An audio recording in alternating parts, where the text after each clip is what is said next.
This is Ian Lamont, author of Google Drive and Docs in 30 Minutes. I'm going to show you a really neat automatic way to convert US dollars to British pounds in Google Sheets using a special function.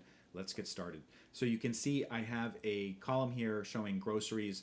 The first column is US dollar, and then the second column is GBP, which stands for Great British Pound. And the way that I'm doing this is I'm dynamically pulling in the exchange rate. I'm not manually copying and pasting it over here.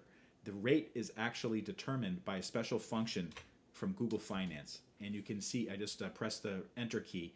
It says equal Google Finance, open parentheses, quotation mark, currency, colon, USD GBP, and then it closes it off with a quotation marks and a closed parentheses. So USD GBP tells Google Sheets to convert it from US dollars to Great British Pounds. And what I did simply was to just created a function which takes the value in B2 and then, or a formula which takes B2 and then multiplies it times B9, which is the currency rate that I'm pulling in from Google Finance. And then I did it for all of the items here. You can do it for other currencies as well. So Canadian dollar would be USD CAD, Taiwan dollar would be USD TWD, etc. If this video helped, please take a moment to like it and follow me, and I'll see you next time.